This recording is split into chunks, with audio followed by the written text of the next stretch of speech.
ایک اچھی کامیابی اور ایک اچھا مقام مل پائے گا. میں صرف آخرت کے حوالے سے نہیں بات کر رہا, اس میں تو کوئی شک نہیں ہے, لیکن دنیاوی حوالے سے بھی اس میں اللہ تعالیٰ کا یہ وہ انصاف کا تقاضا ہے کہ وہ یہ کرتا ہے. جس طرح ساری دنیا کی عوام کو ان کی پشت کے اوپر اللہ تعالیٰ نے, یہ اللہ تعالیٰ کی تدبیر ہے کہ مغرب سے بھی جو ہے وہ ان کے لیے پہلی بار اتنی بڑی جو ہے وہ آواز اٹھ رہی ہے. زیادہ تر جو مظاہرے بھی دیکھنے کو ملتے ہیں وہ مغرب کی طرف سے ملتے ہیں. مسلمان کم بات کر رہے ہیں اس پہ, مغرب کے عوام جو ہے وہ زیادہ بات کر رہے ہیں. ٹھیک ہے, بالکل یہی بات ہے.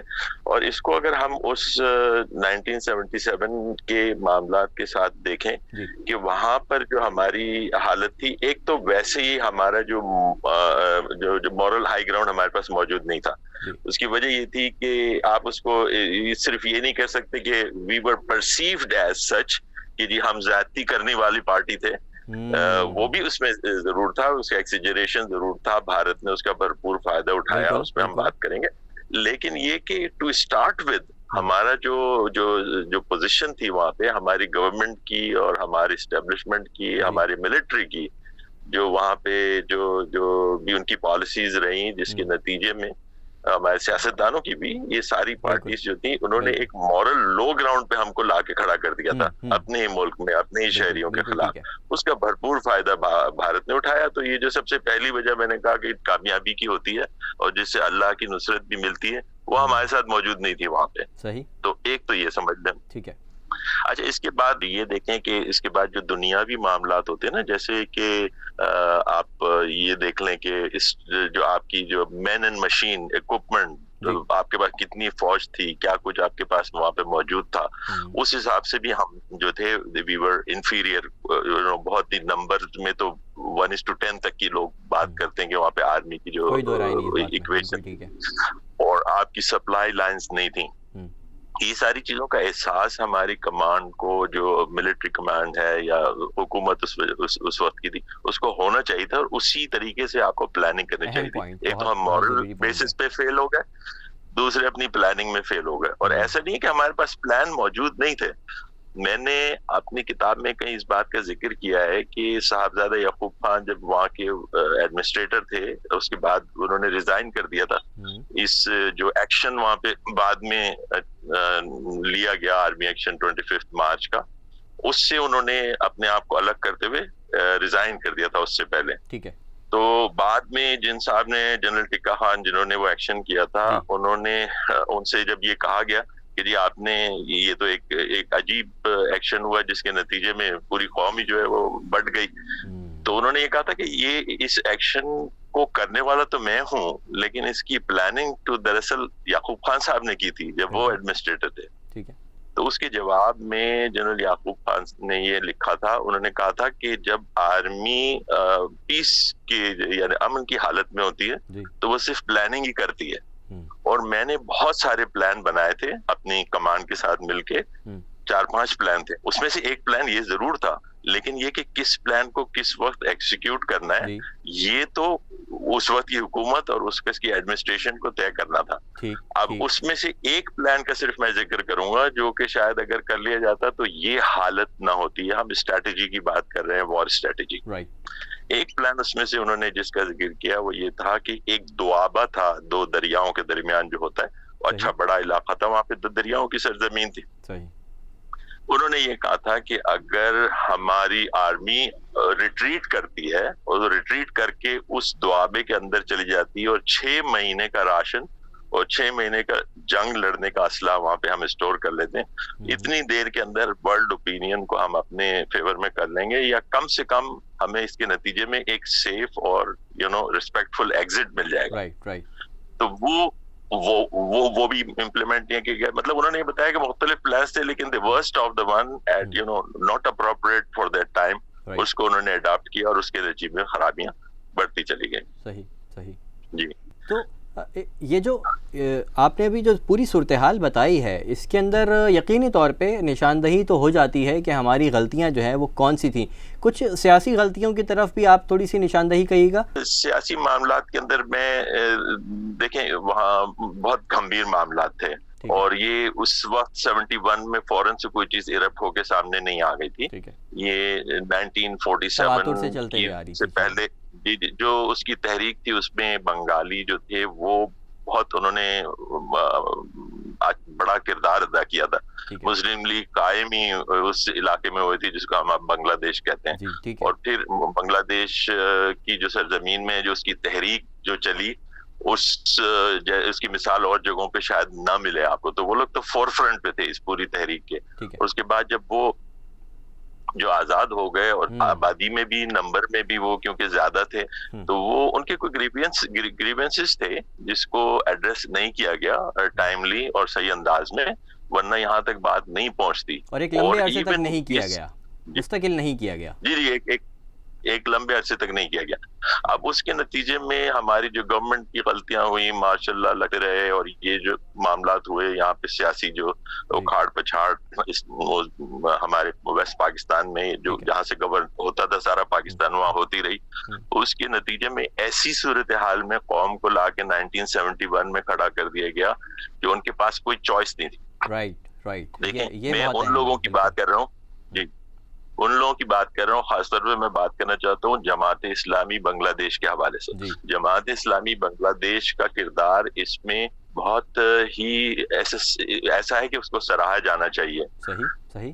جماعت اسلامی بنگلہ دیش نے ان ساری وجوہات کی باوجود کہ جہاں یہ جو ایتھنک مسائل تھے اور جو ان کے حقوق کے مسائل تھے جس کی وجہ سے ایک بہت بڑی تحریک وہاں پہ چل رہی تھی, لیکن انہوں نے اس پر پریفرنس دیا اپنے اسلامی تشخص کو. اپنے یعنی ایک ان کے پاس عجیب سی کوئی چوائس نہیں تھی, لیکن دے پریفرڈ.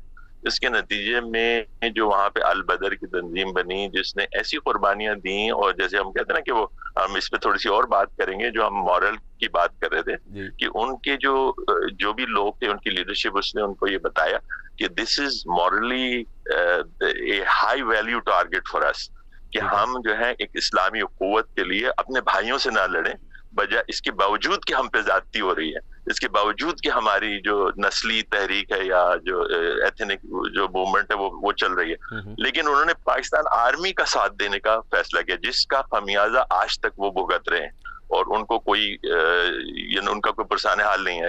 اسپیشلی ویسٹ پاکستان سے تو کوئی آواز, یعنی پاکستان سے آج کے پاکستان سے تو کوئی آواز نہیں اٹھتی ان کے لیے. تو لیکن انہوں نے ایک جیسے میں نے کہا کہ مورل ہائی گراؤنڈ لے لیا تھا. اب اس میں آپ یہ چیز دیکھ لیں جو ہم نے شروع میں بات کی تھی نا, ہم نے کہا کہ کامیابی کے دو جو ہم نے باتیں کی, ایک تو مورل کے حساب سے اور جو اکوپمنٹ اور اسٹریٹجی کی بات کی. تو جو مورل والی بات ہے اس میں یہ بات دیکھے کہ کبھی آدمی یہ سوچ سکتا ہے کہ مثال کے طور پہ امام حسین کربلا کے اندر اپیرنٹلی تو یہ نظر آتا ہے کہ ان کو شکست ہو گئی تھی, سب شہید ہو گئے تھے. اسی طرح آپ اگر اور پیغمبروں میں دیکھ لیں, آپ دیکھیں گے حضرت عیسیٰ کے ساتھ جو کچھ ہوا, حالانکہ وہ تو مورل ہائی گراؤنڈ پہ تھے لیکن ان کے ساتھ بڑی زیادتیاں ہوتی رہیں. اس میں یہ بات سمجھنے کی ہے کہ جو لوگ اس طرح کی پوزیشن لیتے ہیں ان کی اس پوزیشن لینے میں ہی ان کی کامیابی ہے. مثال کے طور پہ امام حسین نے یا حضرت عیسیٰ علیہ السلام نے فار دیٹ میٹر جو اپنے اسٹیٹس کے حساب سے ایک مثال قائم کی, یعنی ان کی کامیابی جو ہے وہ دلوں کو فتح کر لیا اس نے. یعنی کہ اس کا اثر کتنا باقی رہا آپ اس کے اوپر بات کر رہے ہیں.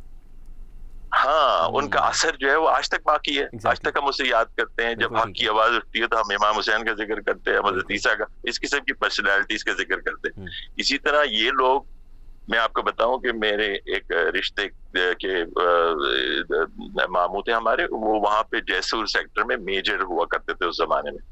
انہوں نے مجھے یہ بتایا کہ ہم جب یہ البدر کے مجاہدین ہمیں ملے تو ہم انہیں اس میں بٹھا دیا کرتے تھے خندقوں میں, اور ہمارے سپاہی بھی وہاں بیٹھے ہوتے تھے. تو کر لیں ہمارے سپاہی تو کبھی چائے پانی سگریٹ کے لیے کچھ وہ بات کر لیتا تھا کہ مجھے یہ چاہیے وہ چاہیے. یہ بیچارے دھوتیاں پہن کے وہاں پہ 3-3 4-4 دن بیٹھے رہتے تھے, بے شک بھوکے بھی بیٹھے رہیں, لیکن کیونکہ ان کے ساتھ جو وہ جذبہ تھا نا, وہ جو ان کو جو ان کی لیڈرشپ نے بتا دیا تھا کہ کس لیے آپ لڑ رہے ہیں, تو اس میں پھر آدمی بے پرواہ ہو جاتا ہے. وہی جو کہ آج کل غزہ کے اندر جو مزاحمت ہو رہی ہے, وہ exactly this is the same thing that happened over there. بہت اچھے طریقے سے آپ نے کنیکٹ کیا ہیرو ہیں پاکستان کو. بالکل ٹھیک ہے. فراست شاہ صاحب, ایک چیز اور میں آپ سے جاننا چاہ رہا ہوں, یہ پوری صورتحال جو ہے بہت وضاحت کے ساتھ اور فصاحت کے ساتھ آپ نے جو ہے وہ سمجھائی ہے, اور بہت گہری نظر بھی ہے آپ کی ان سارے معاملات کے اوپر، اور تاریخ کے اوپر بھی ایک وسیع آپ کا غیر مطالعہ بھی ہے، اور مختلف چیزوں کے اوپر مختلف ادوار میں ہم آپ سے جو ہے وہ ٹائم بھی لیتے رہے ہیں اس حوالے سے. آخری پروگرام کے وقت ختم ہو رہا ہے، آخری میں جاننا چاہوں گا کہ یہ بتائیے گا کہ نیریٹو بلڈنگ کا کتنا اثر ہوتا ہے اس پورے معاملے کے اندر، جب بھی دو قوموں کی یا دو خطوں کی اگر ہم بات کریں تو اس طرح کے معاملات ہوتے ہیں. تو نیریٹو بلڈنگ کا جو ابھی غزہ کی بھی صورتحال ہے، اس کے اندر ہم دیکھتے ہیں کہ اسرائیل جو ہے وہ بارہا اسرائیل اور امریکہ کی طرف سے بارہا نیریٹو بلڈنگ کی جاتی ہے، مغربی میڈیا کی طرف سے. اس کا بتائیے گا کتنا زیادہ اثر پڑتا ہے، اور لوگوں کے قلوب و اذہان کے اوپر یہ کتنا زیادہ اثر کرتا ہے؟ بہت بہت اہم بات آپ نے کی. یہ جو ہم ایک اور ٹرم ہے جو یوز کرتے ہیں نا، 5th جنریشن وارفیئر، تو وہ یہی ہے کہ آپ لوگوں کے ذہن سازی کس طریقے سے کرتے ہیں. مثال کے طور پہ اگر آپ کسی قوم پہ حملہ کرنا چاہیں، کوئی قوم ایک اور قوم پہ حملہ کرنا چاہے، تو اس کو ڈیمونائز کیسے کر سکتی ہے. دنیا کو یہ بتایا کہ یہ لوگ تو بڑے درندے ہیں، یہ لوگ تو بہت خطرناک ہیں. جیسے کہ مسلمانوں کے خلاف ایک پوری کیمپین یہ جو 9/11 کے بعد چلتی رہی، جس کے نتیجے میں 6-7 ملک جی 6-7 ملکوں کے اندر جو تھی وہ دخل اندازی کی گئی اور اپنی فوج بھیجی گئی اور تباہ کر دیے گئے. وہ 7 ملک مسلمان ملک آپ گن سکتے ہیں ان کو، اور افغانستان اور عراق تو اس میں سر فہرست ہیں، پھر لیبیا، اس کے اندر یمن، آل دی سیریا. ان سارے ممالک کے اندر یہ حال ہوا ہمارا کہ پہلے ڈیمونائز کر دیں کہ یہ لوگ تو ہیں ہی خراب، تو اگر ان کو مانے تو ہم کو بہت اچھا کام کر رہے ہیں. اچھا، یہ اب ہم 71 کی کیونکہ بات کر رہے ہیں کہ اس زمانے میں شاید یہ نیریٹو بلڈنگ کے ٹولز ایسے موجود نہیں تھے جو اب ہیں. تو اب ہمارا تو یہ چومکھی لڑائی ہے سمجھ لیں مسلمانوں کی، کہ یہ آپ نے اس فرنٹ پہ بھی جو آپ لوگ کام کر رہے ہیں اپنے میڈیا کے ذریعے، اس فرنٹ پہ بھی آپ نے اس کو ٹیکل کرنا ہے، اور اصل وار جو ہے اس کی تو تیاری رکھنی ہے. مسلمانوں کو کہا گیا ہے کہ اپنے گھوڑوں کو تیار رکھیں، تو وہ بھی کرنا ہے اور یہ بھی کرنا ہے، دونوں چیزیں. لیکن 71 کے اندر جی 71 کے اندر گو کہ اتنا زیادہ اس میڈیا کا اور رول نہیں تھا، لیکن اس کے باوجود ظاہر ہے کچھ نہ کچھ تو تھا، لوگوں کے پاس خبریں پہنچتی تھیں. اس کو انڈیا نے بہت اچھی طریقے سے ایکسپلائٹ کیا تھا، بیکاز ہم نے غلطیاں کی تھیں، وہ ایکشن کیا تھا، مارچ 25 کا ایکشن کیا تھا. اس کے نتیجے میں ہمارا جو قریب ترین جو اس زمانے میں جو دوست ملک ہوتا تھا چین، وہ بھی ہماری مدد کرتے ہوئے جو ہے وہ کتراتا تھا. میں نے کتابوں میں پڑھا ہے جو مختلف لوگوں نے لکھی ہیں، بڑی کتابیں لکھی گئی اس پہ، کہ جو چائنیز ایمبیسڈر تھا اس نے ان کو کہا تھا کہ اپنے معاملات درست کرو آپس میں، ٹھیک ہے، بجائے اس کے کہ یہ ڈیپینڈنگ آن ادرس، کیونکہ وہ دوسروں کے لیے تو آپ کی مدد کرنے کا مشکل ہو گیا، کیونکہ you have put your self in such a situation. تو اس وقت بھی ہم یہ جنگ ہارے تھے وہاں پہ، اور اپنی غلطیوں کی وجہ سے بھی ہارے تھے. ظاہر ہے کہ دشمن تو ایکسپلائٹ کرے گا، آپ نے 4 کیا ہو تو وہ 8 بتائے گا. تو اسٹریٹجیکلی بھی ہم نے لوز کیا، مورلی بھی ہم نیچے تھے، فورسز کے حوالے سے بھی ہماری حالت کچھ اچھی نہیں تھی. اور پھر جو آپ نے یہ بات کی نیریٹو بلڈنگ کے حوالے سے، اس وقت بھی ہم ہار گئے تھے یہ جنگ نیریٹو والی بھی. اور آج جو ہے حالانکہ ہم باقی چیزوں میں ظاہر ہے کہ مورل ہائی گراؤنڈ کے اوپر ہیں غزہ کے لوگ، لیکن یہ نیریٹو بلڈنگ والا جو معاملہ ہے نا، اس میں ظاہر ہے کہ ویسٹ کے پاس جو ٹولز ہیں وہ زیادہ اہم ہیں اور بہت اچھے ہیں، اور اس کی وجہ سے وہ زیادہ فورسفلی اس چیز کو اپنے پوائنٹ آف ویو کو لوگوں تک پہنچا سکتے ہیں. اور ہمارے پاس نسبتاً کام ہے، تو اس سلسلے میں امپروومنٹ ہونی چاہیے. اور جو کچھ بھی ٹولز آپ کے پاس اویلیبل ہیں میوچل کوآرڈینیشن سے، آج میرے پاس یو ایس اے سے ایک صاحب کا وہ آیا تھا جس میں انہیں بڑی ریسرچ کر کے غزہ کی جو صورتحال ہے، جہاں پہ جو مجاہدین ہیں ان کو جو کامیابیاں ہو رہی ہیں اس کا پورا ذکر کیا تھا، اور مختلف ٹی وی چینلز اور مختلف ایجنسیز کے حوالے سے وہ خبریں اکٹھا کی تھی. یہ خبریں آپ کو ٹی وی پہ نہیں ملیں گی عام طور پہ، لیکن انہوں نے یہ کام کیا تھا. تو اس کے قسم کے کام کی ہمیں ضرورت ہے. ایک تو یہ کہ جو غلط خبریں دی جا رہی ہیں شروع سے ہی کہ جی حماس نے یہ کیا تھا اور بچوں کو مار دیا تھا اور یہ کہا تھا، وہ سب غلط تھا، وہ سب غلط ثابت ہو گیا ان دی اینڈ. لیکن یہ کہ اس کو آپ کو کاؤنٹر کرنا ہے ہر اسٹیج پہ.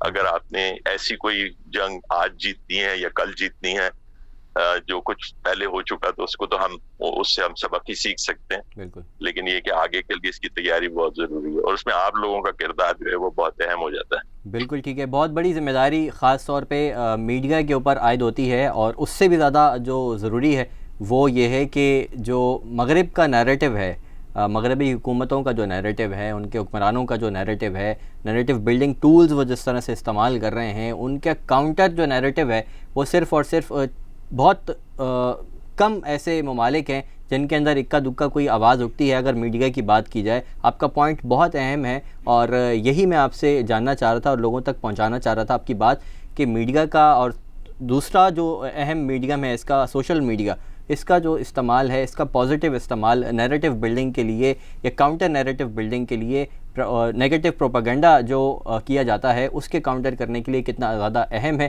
بہت بہت شکریہ آپ کے وقت کا فراست شاہ صاحب. انشاءاللہ آپ کا بھی جی، آپ کا بھی شکریہ. Thank you very much for taking me on line. اللہ تعالیٰ آپ کو کامیاب کرے اپنی جو آپ کوششیں کر رہے ہیں اس میں. آمین آمین. بہت شکریہ، جزاک اللہ. سید فراست شاہ صاحب ہمارے ساتھ لائن پر موجود تھے، اپنا وقت دے رہے تھے، قیمتی وقت تھا آپ کا. آپ نے ایک میٹنگ میں شرکت کرنی تھی، لیکن اس کے باوجود آپ نے بہت ہی شارٹ نوٹس کے اوپر ہمیں اپنا وقت دیا. آپ کا شکریہ ادا کرتے ہیں. ناظرین، یہ تھا ہمارا آج کا پروگرام. امید کرتے ہیں کہ جو بات ہم آپ کو سمجھانا چاہ رہے تھے، جو بات ہم آپ تک پہنچانے کی کوشش کر رہے تھے، اور کئی عرصے سے ہم یہ کوشش کر رہے ہیں کہ جو نیریٹو ہے، اس نیریٹو کا کاؤنٹر جو نیریٹو ہے، جو غلط ہے، جو غلط خبر ہے، جو نیگیٹو پروپیگنڈا ہے، اس کے مقابل میں سچ کو سامنے رکھیں، اور پھر فیصلہ جو ہے وہ آپ کے اوپر چھوڑیں کہ آپ کس کو زیادہ اپنے لیے پسند کرتے ہیں. اس میڈیا کے محاذ کے اندر جو کاؤنٹر نیریٹو کا کام ہم کر رہے ہیں، اس کام کو اور اس کاز کو سپورٹ کرنا چاہتے ہیں، تو فائنینشلی بھی آپ ہمیں سپورٹ کر سکتے ہیں. اسکرین پر کہیں بینر آ رہا ہوگا آپ کے سامنے، you can donate from $1 to as much as you can. اس کے علاوہ اگر آپ ہمارے اس کاز کو فائنینشلی سپورٹ کسی وجہ سے نہیں کر سکتے ہیں، چاہتے ہوئے بھی نہیں کر سکتے ہیں، تو آپ دوسرے طریقے سے ہمیں سپورٹ اس طرح کر سکتے ہیں کہ آپ ہمارا یہ پروگرام دوسرے لوگوں تک پہنچائیے، آگے شیئر کیجئے، تاکہ معلومات پہنچانے کا، اویئرنیس کا کام جو ہم کر رہے ہیں، اویئرنیس پہنچانے کا، اویئرنیس کے کام کو بڑھانے کا جو کام ہم کر رہے ہیں، جو کوشش ہم کر رہے ہیں، اس کے اندر آپ ہمارا دست و بازو اس طرح بن سکتے ہیں. اپنا خیال رکھیے گا. This was Muhammad Saad Aslam signing off. آپ سے ملاقات ہوتی ہے اگلے پروگرام میں. اللہ حافظ.